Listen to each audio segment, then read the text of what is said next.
DK ಬಣ ದೆಹಲಿಗೆ ಹೋಗಿರೋ ವಿಚಾರದ ಬಗ್ಗೆ ಮಾತಾಡಿರೋ ಅಶೋಕ್, ಡಿಕೆಶಿ ಸಿಎಂ ಆಗ್ಲಿ ಅಂತ ಶಾಸಕರು ದೆಹಲಿಗೆ ಹೋಗಿದ್ದಾರೆ. ಕ್ರಾಂತಿ ಭ್ರಾಂತಿ ಇಲ್ಲ ಅಂತಾರೆ. ಈಗ ನಡೀತಿರೋದು ವಾಂತಿನ? ಅಧಿಕಾರ ಹಂಚಿಕೆ ಅಗ್ರಿಮೆಂಟ್ ಆಗಿದ್ಯಾ ಇಲ್ವಾ ಅನ್ನೋದನ್ನ ಜನ ಕೇಳ್ತಿದ್ದಾರೆ. ಅದನ್ನ ಹೇಳಿ, ಈ ಸರ್ಕಾರ ಜನರ ಪಾಲಿಗೆ ಸತ್ತಿದೆ ಅಂತ ವಾಗ್ದಾಳಿ ನಡೆಸಿದ್ದಾರೆ. ಇನ್ನು ಇದೇ ವಿಚಾರದ ಬಗ್ಗೆ ಸಂಸದ BY ರಾಘವೇಂದ್ರ, ಜಗದೀಶ್ ಶೆಟ್ಟರ್ ಕೂಡ ಪ್ರತಿಕ್ರಿಯಿಸಿದ್ದಾರೆ.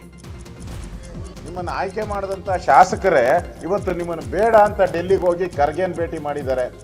ಇಷ್ಟಿದ್ರೂ ಹೇಳ್ತಾ ಇದ್ದಾರೆ ಕ್ರಾಂತಿನೂ ಇಲ್ಲಂತೆ, ಭ್ರಾಂತಿನೂ ಇಲ್ಲಂತೆ. ಇದ್ಯಾವುದು ವಾಂತಿನ? ಇದು ಸಾರ್ವಜನಿಕರಿಗೆ ಸಂದೇಶವನ್ನು ಕೊಡಬೇಕಾಗಿದೆ. ಯಾಕೆಂದರೆ ಅವ್ರ ಪಕ್ಷದ ಒಂದು ಒಳ ಒಪ್ಪಂದಗಳು ನಮಗೆ ಹಿಂದೆ ಮಾತುಕತೆ ಆಗಿತ್ತು ಅಂತೇಳಿ DCM ಅವರು ಹೇಳ್ತಾರೆ, ನಾನೇ 5 ವರ್ಷ ಅಂತೇಳಿ ಸಿದ್ದರಾಮಯ್ಯವರು ಹೇಳ್ತಾರೆ. ಯಾರು ಎಷ್ಟೇ ವರ್ಷ ಇರಿ, ಆದರೆ ನಿಮ್ಮ ಈ ಚರ್ಚೆಯಲ್ಲಿ ಕಳೆದ 5-6 ತಿಂಗಳಿಂದ ನಮ್ಮ ರಾಜ್ಯದ ಅಭಿವೃದ್ಧಿ ವಿಚಾರಗಳ ಬಗ್ಗೆ ಚರ್ಚೆ ಆಗ್ತಾ ಇಲ್ಲ. ನಿಮ್ಮ ಕುರ್ಚಿಯ ಒಂದು ಇಟ್ಕೊಳ್ಳೋ ವಿಚಾರದಲ್ಲಿ ಹಗ್ಗ ಜಗ್ಗಾಟಗಳು ಎಳೆಮರೆ ಕಾಯಿ ರೀತಿಯಲ್ಲಿ ನಡೀತಾ ಇದೆ. ಟೋಟಲ್ ಅಡ್ಮಿನಿಸ್ಟ್ರೇಷನ್ ಸಾಕಷ್ಟು ಹೊಡ್ತಾ ಇದೆ. ಇಲ್ಲಿ ಸಿದ್ದರಾಮಯ್ಯನವರು ಈಗ 2ನೇ ಬಾರಿ ಮುಖ್ಯಮಂತ್ರಿ ಆದಮೇಲೆ ಬಹುಶಃ ಅವ್ರ ನಡುವೆ ಮತ್ತು DK ಶಿವಕುಮಾರ್ ಮಧ್ಯದಲ್ಲಿ ಏನೋ ಒಂದು ಅಗ್ರಿಮೆಂಟ್ ಆಗಿದೆ ಅಂತ ಎಲ್ಲರೂ ತಿಳ್ಕೊಂಡಿದ್ದಾರೆ. ಅದು ಇಟ್ ಈಸ್ ಟ್ರೂ ಆಲ್ಸೋ. ಮತ್ತು ಹೈಕಮಾಂಡ್ ಅದಕ್ಕೆ ಸ್ಪಷ್ಟೀಕರಣ ಕೊಡಬೇಕು. ಆದರೆ ಹೈಕಮಾಂಡ್ ಇಲ್ಲಿವರೆಗೆ ಅದು ಸ್ಪಷ್ಟೀಕರಣ ಕೊಡಲಿಲ್ಲ. ಹೀಗಾಗಿ ಕಳೆದ 2-3 ತಿಂಗಳಿಂದ ಮುಖ್ಯಮಂತ್ರಿ ಬದಲಾವಣೆ, DK ಶಿವಕುಮಾರ್ ಮುಖ್ಯಮಂತ್ರಿ ಆಗ್ತಾರೆ, ಇದೇ ಚರ್ಚೆ ನಡೀತಾ ಇದೆ ಹೊರತು ಬತ್ ಬೇರೆ ಯಾವುದೇ ಇಲ್ಲ. ಯಾವುದೇ ಅಭಿವೃದ್ಧಿ ಕೆಲಸಗಳು ಆಗ್ತಾ ಇಲ್ಲ. ಆರ್ಥಿಕ ಸ್ಥಿತಿ ಭರ್ಪೂರ್. ಈಗ ರಾಜಕೀಯದ ಪ್ರಮುಖ ಸುದ್ದಿಗಳನ್ನು ನೋಡೋಣ. ಒಂದು ಕಡೆ ಕಾಂಗ್ರೆಸ್ನಲ್ಲಿ ನಾಯಕತ್ವ ಬದಲಾವಣೆ ಚರ್ಚೆ ಆಗ್ತಾ ಇದೆ. ಮತ್ತೊಂದೆಡೆ ಬಿಜೆಪಿಯಲ್ಲಿ ನಾಯಕತ್ವ ಬದಲಾವಣೆ ಕೂಗು ಎದ್ದಿದೆ. ಬಿಜೆಪಿ ರಾಜ್ಯಾಧ್ಯಕ್ಷ ಬದಲಾವಣೆಗೆ ರೆಬಲ್ ಟೀಮ್ ಪಟ್ಟು ಹಿಡಿದಿದ್ದು, ಡಿಸೆಂಬರ್ 1 ಅಥವಾ 2ನೇ ತಾರೀಕು ದೆಹಲಿಗೆ ತೆರಳುವುದಕ್ಕೆ ರೆಬಲ್ ನಾಯಕರು ನಿರ್ಧಾರ ಮಾಡಿದ್ದಾರೆ. ಇನ್ನು ಇದೇ ವಿಚಾರವಾಗಿ ಮಾತನಾಡಿದ ಶಾಸಕ BB ಹರೀಶ್, ದೆಹಲಿಗೆ ಹೋಗಿ ಮತ್ತೆ ವರಿಷ್ಠರ ಭೇಟಿಗೆ ತೀರ್ಮಾನ ಆಗಿದೆ. ಪ್ರಾರಂಭ ದಿನದಿಂದಲೂ ನಮ್ಮ ಹೋರಾಟ ಏನಿತ್ತು, ಆ ನಿಲುವಲ್ಲಿ ಏನೂ ಬದಲಾವಣೆ ಇಲ್ಲ ಅಂತ ಹೇಳಿದ್ದಾರೆ. ಇನ್ನು ಸಭೆ ವಿಚಾರವಾಗಿ ಮಾತುಗಳನ್ನಾಡಿದ ಉಚ್ಚಾಟಿತ ಬಿಜೆಪಿ ಶಾಸಕ ಯತ್ನಾಳ್, ರಮೇಶ್ ಜಾರಕಿಹೊಳಿ 17 ಶಾಸಕರ ತರದೇ ಇದ್ದಿದ್ರೆ ಯಡಿಯೂರಪ್ಪ ಸಿಎಂ ಆಗ್ತಾ ಇರಲಿಲ್ಲ. ರಮೇಶ್ ಜಾರಕಿಹೊಳಿ ಅವರನ್ನ ಯಾವ ರೀತಿ ಅವಮಾನ ಮಾಡಿದ್ರು ಇಡೀ ಜಗತ್ ನೋಡಿದೆ. ರಮೇಶ್ ಜಾರಕಿಹೊಳಿ CD ಪ್ರಕರಣದಲ್ಲಿ ವಿಜೇಂದ್ರ ಬಹುದೊಡ್ಡ ಪಾತ್ರ ಇದ್ದಿದ್ದು ಸುದ್ದಿ ಇದೆ ಅಂತ ಹೇಳಿದ್ದಾರೆ. ಜೆಡಿಎಸ್ ಪಕ್ಷ 25 ವರ್ಷ ಪೂರೈಸಿದೆ. ಈ ಹಿನ್ನೆಲೆ ಜೆಡಿಎಸ್ ರಾಜ್ಯ ಕಚೇರಿ JP ಭವನದಲ್ಲಿ ರಜತ ಮಹೋತ್ಸವ ಕಾರ್ಯಕ್ರಮ ನಡೆದಿದೆ. ಮಾಜಿ ಪ್ರಧಾನಿ HD ದೇವೇಗೌಡರು ಕಾರ್ಯಕ್ರಮದ ಧ್ವಜಾರೋಹಣವನ್ನು ನೆರವೇರಿಸಿದರು.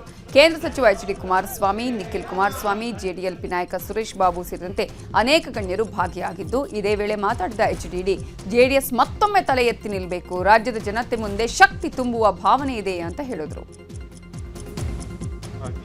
ಅದರಿಂದ ಈ ಪಕ್ಷದ ಶಕ್ತಿಯನ್ನು ಹೆಚ್ಚು ಮಾಡಲಿಕ್ಕೆ ಈ ರಾಜ್ಯದಲ್ಲಿ ನಾನು ಏನೇನು ಮಾಡಿದ್ದೇನೆ ಎಂದೇ ಮುಂದೇನು ಮಾಡಬೇಕು ಅನ್ನೋದ್ರ ಬಗ್ಗೆ ಸವಿಸ್ತಾರವಾಗಿ ಮಾತನಾಡ್ತಕ್ಕಂಥ ಒಂದು ಶಕ್ತಿಯನ್ನು ಆ ಪರಮೇಶ್ವರ ಕೊಟ್ಟಿದ್ದಾನೆ.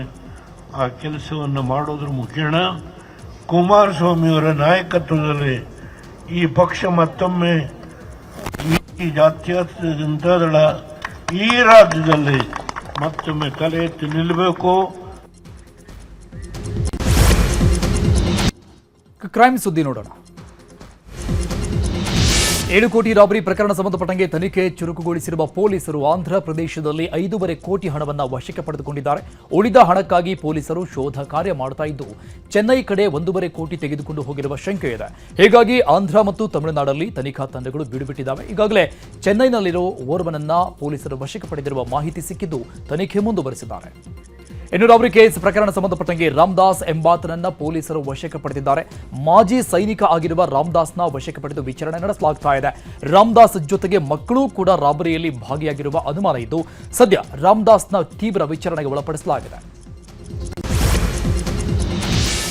7 ಕೋಟಿ ರಾಬರಿ ಪ್ರಕರಣಕ್ಕೆ ಸಂಬಂಧಪಟ್ಟ ಹಾಗೆ ಕಾನ್ಸ್ಟೇಬಲ್ ಅಣ್ಣಪ್ಪ ನೇತೃತ್ವದಲ್ಲಿಯೇ ಪ್ಲಾನ್ ನಡೆದಿತ್ತು. CMSನ ಮಾಜಿ ಸಿಬ್ಬಂದಿ ಝೇವಿಯರ್ ಜೊತೆ ಸೇರಿ ಕಾನ್ಸ್ಟೇಬಲ್ ಅಣ್ಣಪ್ಪ ರಾಬರಿಗೆ ಸ್ಕೆಚ್ ಹಾಕಿದ್ದು. ಅಣ್ಣಪ್ಪನನ್ನ ಕ್ರೈಮ್ ಬೀಟ್ನಿಂದ ತೆಗೆದು ಹೊಯ್ಸಳಕ್ಕೆ ಹಾಕಲಾಗಿತ್ತು. ಕೆಲಸ ಇಲ್ಲದೆ ಇಬ್ಬರು ಸೇರಿ ದಿನಾ ಮೀಟಿಂಗ್ ಮಾಡ್ತಾ ಇದ್ರು. ಬಳಿಕ ಬಾಣಸವಾಡಿಯ ಹುಡುಗರನ್ನ ಕರೆಸಿ ಇಬ್ರು ಪ್ಲಾನ್ ರೆಡಿ ಮಾಡಿದ್ರು. ಸದ್ಯ ಝೇವಿಯರ್ ಮತ್ತು ಅಣ್ಣಪ್ಪನನ್ನ ವಶಕ್ಕೆ ಪಡೆದು ವಿಚಾರಣೆಗೆ ಒಳಪಡಿಸಲಾಗಿದೆ. ಇನ್ನು ವಿಚಾರಣೆಗೆ ಒಳಗಾಗಿರೋ ಅಣ್ಣಪ್ಪ ಕಳೆದ ಕೆಲ ವರ್ಷಗಳಿಂದ ಇಂತಹದ್ದೇ ಕೃತ್ಯದಲ್ಲಿ ಭಾಗಿಯಾಗ್ತಿದ್ದ ಅನ್ನೋದು ಬೆಳಕಿಗೆ ಬಂದಿದೆ. ಈ ಹಿಂದೆ ಕೂಡ ಕುಂಬಳಗೋಡು ಠಾಣಾ ವ್ಯಾಪ್ತಿಯಲ್ಲಿ ಸಣ್ಣದಾಗಿ ರಾಬರಿ ಮಾಡಿಸಿದ್ದ ಅಣ್ಣಪ್ಪ ಇದೇ ಕೇಸ್ನಲ್ಲಿ ಕೆಲ ದಿನ ಜೈಲಿಗೂ ಹೋಗಿ ಬಂದಿದ್ದ. ನಂತರ ಎಂಜಿ ರೋಡ್ ಬಳಿ ಕ್ರಿಕೆಟ್ ಬುಕ್ಕಿಗಳಿಗೂ ಬೆದರಿಕೆ ಹಾಕಿದ್ದ. ಜೈಲಿಗೆ ಹೋದಾಗ ಅಲ್ಲಿರೋ ಒಂದಷ್ಟು ಹುಡುಗರನ್ನ ಪರಿಚಯ ಮಾಡಿಕೊಂಡು ರಾಬರಿ ಮಾಡೋದಕ್ಕೆ ಪ್ಲಾನ್ ರೆಡಿ ಮಾಡಿದ್ದ ಅನ್ನೋದು ತಿಳಿದು ಬಂದಿದೆ. ಪರಪ್ಪನ ಅಗ್ರಹಾರ ಜೈಲಲ್ಲಿ ವಿಡಿಯೋ ವೈರಲ್ ಪ್ರಕರಣ ಸಂಬಂಧಪಟ್ಟಂಗೆ ಪೊಲೀಸರ ಮುಂದೆ ಇವತ್ತು ವಿಚಾರಣೆಗೆ ನಟ ಧನ್ವೀರ್ ಆಗಮಿಸಿದ್ರು. ಕಳೆದ 13ನೇ ತಾರೀಕಿನಂದು ವಿಚಾರಣೆಗೆ ನೋಟಿಸ್ ಕೊಡಲಾಗಿತ್ತು. ಆದರೆ ವಿಚಾರಣೆಗೆ ಹಾಜರಾಗದೆ ವಕೀಲರ ಮೂಲಕ ಕಾಲಾವಕಾಶ ಕೇಳಿದ್ರು.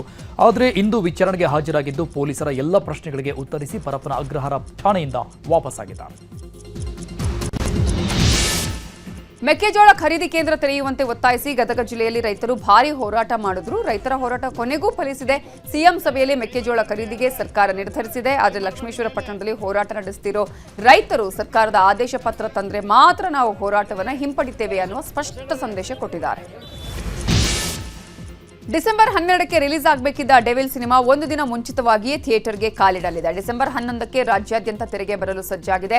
ಡೆವಿಲ್ ಚಿತ್ರದ ಬಿಡುಗಡೆ ದಿನ ಸಮೀಪಿಸ್ತಾ ಇದ್ದಂತೆ ಮತ್ತೆ ವಿಜಯಲಕ್ಷ್ಮಿ ಟೆಂಪಲ್ ರನ್ ಮಾಡ್ತಿದ್ದಾರೆ. ಅಭಿಮಾನಿಗಳಿಗೆ ದರ್ಶನ್ ಸಂದೇಶ ತಲುಪಿಸಿದ ನಂತರ ಗುವಾಹಟಿಗೆ ತೆರಳಿದ್ದಾರೆ. ಡೆವಿಲ್ ಚಿತ್ರ ಸುಸೂತ್ರವಾಗಿ ಬಿಡುಗಡೆಯಾಗಲು ಕಾಮಾಖ್ಯ ದರ್ಶನ ಪಡೆದಿದ್ದಾರೆ. ಬೆಳಗಾವಿಯಲ್ಲಿ ಇವತ್ತಿನಿಂದ 3 ದಿನ ನ್ಯೂಸ್ 18 ಕರುನಾಡ ಹಬ್ಬ ನಡೆಯಲಿದೆ. ಶ್ರೀನಗರದ ಪಾಲಿಕೆ ಆಟದ ಮೈದಾನದಲ್ಲಿ ಅನೇಕ ಕಾರ್ಯಕ್ರಮಗಳ ಆಯೋಜನೆ ಮಾಡಲಾಗಿದೆ. ಕಾರ್ಯಕ್ರಮಕ್ಕೆ ಶಾಸಕ ಆಸಿಫ್ ಸೈಟ್, ಮೇಯರ್ ಮಂಗೇಶ ಪವಾರ್ ಚಾಲನೆ ಕೊಡಲಿದ್ದಾರೆ. ಈ ವೇಳೆ ಕಾರಂಜಿ ಮಠದ ಗುರುಸಿದ್ದ ಸ್ವಾಮೀಜಿ ಸೇರಿದಂತೆ ಹಲವು ಗಣ್ಯರು ಭಾಗಿಯಾಗಿದ್ದಾರೆ. ಕಾರ್ಯಕ್ರಮದಲ್ಲಿ ಅಡುಗೆ ಸ್ಪರ್ಧೆ, ಭಜನಾ ಸ್ಪರ್ಧೆ, ರಸಮಂಜರಿ ಕಾರ್ಯಕ್ರಮ ಇರಲಿದ್ದು ಹೆಚ್ಚಿನ ಸಂಖ್ಯೆಯಲ್ಲಿ ಭಾಗವಹಿಸಿ ಎಂಜಾಯ್ ಮಾಡಿ.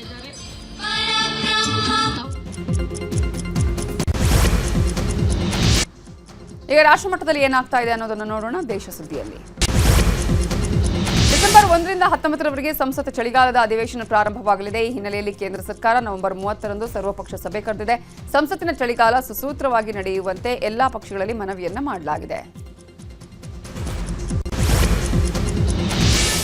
ದೇಶಾದ್ಯಂತ ಕಲ್ಲಿದ್ದಲು ಮಾಫಿಯಾ ವಿರುದ್ಧ ಹಣ ವರ್ಗಾವಣೆ ತನಿಖೆಯನ್ನ ಇಡಿ ಚುರುಕುಗೊಳಿಸಿದೆ.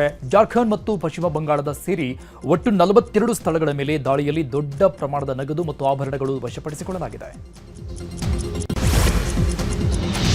ಡಿಸಿಎಂ ಹುದ್ದೆಗೆ ಬೇಡಿಕೆ ಇಡುವ ಮೂಲಕ ದುರಾಸೆಯ ವ್ಯಕ್ತಿ ಅನ್ನಿಸಿಕೊಳ್ಳೋದಕ್ಕೆ ಬಯಸಲ್ಲ ಅಂತ ಕೇಂದ್ರ ಸಚಿವ ಚಿರಾಗ್ ಪಾಸ್ವಾನ್ ಹೇಳಿದ್ದಾರೆ. ಪಾಟ್ನಾದಲ್ಲಿ ಸುದ್ದಿಗೋಷ್ಠಿಯಲ್ಲಿ ಮಾತಾಡಿದ ಪಾಸ್ವಾನ್ ಈ ಬಗ್ಗೆ ಸ್ಪಷ್ಟನೆಯನ್ನ ಕೊಟ್ಟಿದ್ದಾರೆ.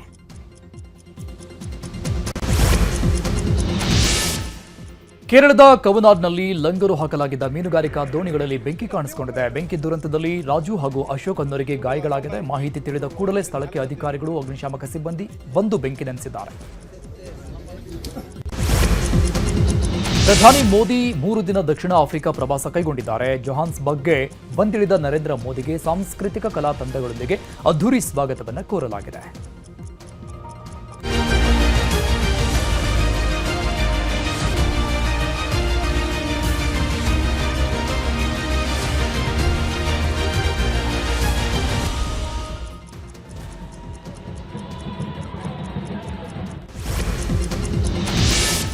ದುಬೈನಲ್ಲಿ ಏರ್ ಶೋ ವೇಳೆ ಮಹಾ ಅವಘಡವೊಂದು ಸಂಭವಿಸಿದೆ. HAL ನಿರ್ಮಿತ ತೇಜಸ್ ಯುದ್ಧ ವಿಮಾನ ಪತನವಾಗಿದೆ. ಮಧ್ಯಾಹ್ನ 2:10 ಸುಮಾರಿಗೆ ಏರ್ ಶೋ ವೇಳೆ ಇದ್ದಕ್ಕಿದ್ದಂತೆ ಫೈಟರ್ ಜೆಟ್ ನಿಯಂತ್ರಣ ಕಳ್ಕೊಂಡು ನೆಲಕ್ಕಪ್ಪಳಿಸಿದೆ.